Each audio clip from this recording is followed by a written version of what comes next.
Good morning मित्रांनो. आज आपण आलो आहे गावाला. काही कारणांमुळे आपण आपले व्हिडिओ बनवत नव्हतो, त्याच्यामुळे सर्वात प्रथम सगळ्यांची माफी मागतो. कारण की थोडी जरा आपली तब्येत ठीक नव्हती, त्याच्यामुळे आपण आपले ब्लॉग बंद केले.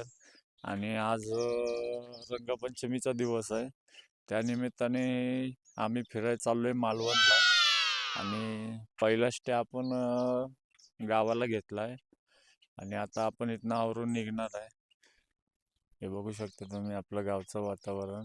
हे आता काढायला आलंय. तर आवरून आता आपण निघणार आहे. पहिला आपण सांगलीला जाणार आहे. सांगलीवरनं आपण अनोला घेऊन तसंच आपण मालवणची ट्रिप चालू करणार आहे.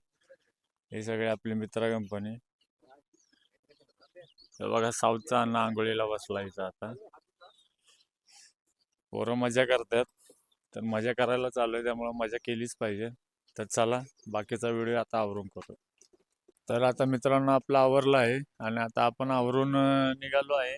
जाता जाता आपण एक छोटीशी रील पण बनवणार आहे. तर जाताना आता इथं मी बघू शकता ट्रायपॉडची सेटिंग करून घेतली आहे. आता जाताना तो ट्रायपॉड आपल्याला पाहिजे त्या स्पॉटला लावू आणि एक रील छोटीशी बनवू. तर चला पुढची राईड आता आपण एन्जॉय करू.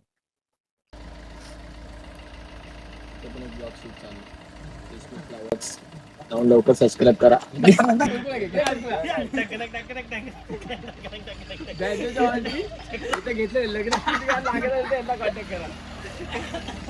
मित्रांनो आता आपलं गाडीचं पूजन करून झालं आहे आणि आता आपण आपल्या राईडला सुरुवात करत आहे. तर चला आता आपण आपली राईड चालू करूया.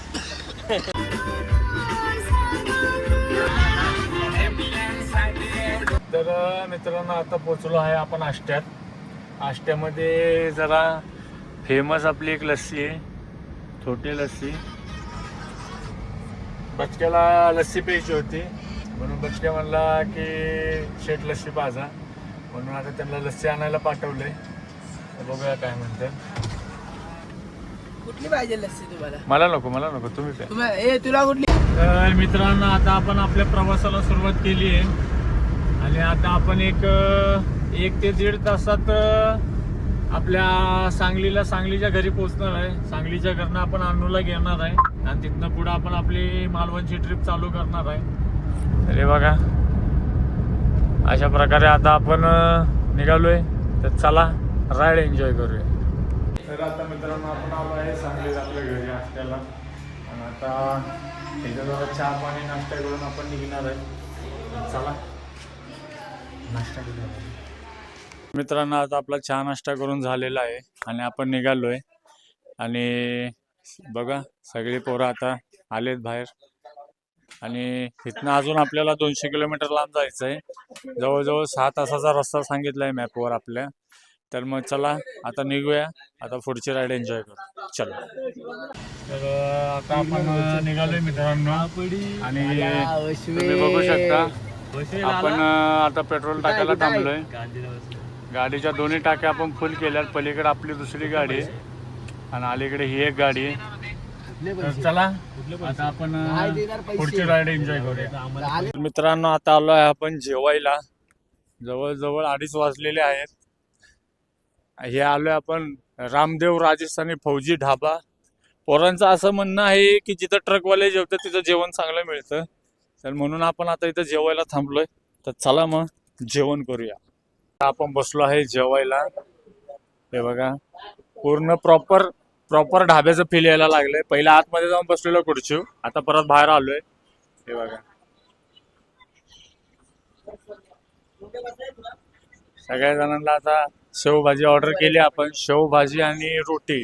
इथं शेवभाजी चांगले मिळतात असं ते म्हणले, म्हणून आपण शेवभाजीची ऑर्डर दिलेली. आता आम्ही गाडी भरले पोकलँड घेऊन. भारी मिस्टेक हो गया सर. चाललोय मुंबईला. परत एकदा हेला डाला ना. काकड्या घ्यायच्या होत्या 40 रुपये किलो. मित्रांनो आता आपण जेवण करून निघलोय आणि जेवण खरंच खूप चांगलं होतं. जर का तुम्ही मुंबई गोवा हायवेला येत असाल तर कर्नाटक बाउंड्रीच ना रे, कर्नाटक बाउंड्रीच्या पुढं आल्यानंतर आहे ना एक 15 ते 15 किलोमीटरला आहे ना आपल्या लेफ्ट साईडला आहे ना हे हॉटेल आहे बघा, रामदेव राजस्थानी फौजी ढाबा. खरंच हे जेवण खूप छान होतं. आम्ही शेवभाजीच घेतलेली कारण की तिथं आम्हाला सगळ्यांनी शेवभाजीच रिकमेंड केलेली की शेवभाजी खाऊन बघा, शेवभाजी खूप छान आहे. त्यामुळे आम्ही शेवभाजी घेतलेली. 11 जणांचं फक्त आमचं 1600 रुपये बिल झाले. बरंच आम्ही म्हणजे क्वांटिटी आमची जादा होती. शेवभाज्या आम्ही जवळजवळ 12 शेवभाज्या मागवलेल्या. तर कधी तुम्ही जर प्रवास केला मुंबई गोवा हायवेला तर नक्की एकदा इथं जेवून घ्या. आपण इथं पेड प्रमोशन नाही, हे फुकटचा सल्ला आहे. चला पुढची राईड एन्जॉय करू.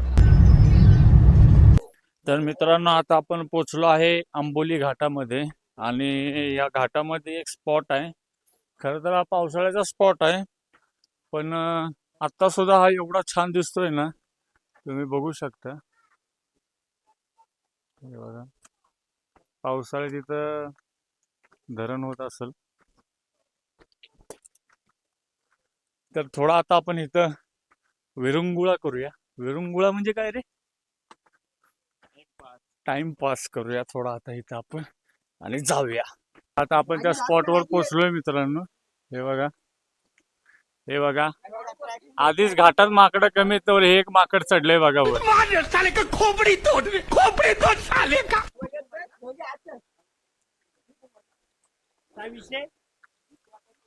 चांगलं आहे, खरंच खूप चांगला स्पॉट आहे. कुठेतरी फिरायला आल्यासारखं वाटायला लागलं आता. पावसाळ्यात इथं पाण्याचं प्रमाण खूप होत असणार आहे.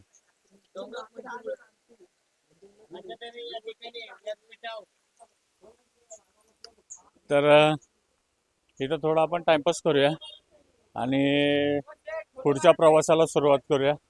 तर चला मित्रांनो, एक पक्षी दिसलाय मित्रांनो इथं. हे बघा,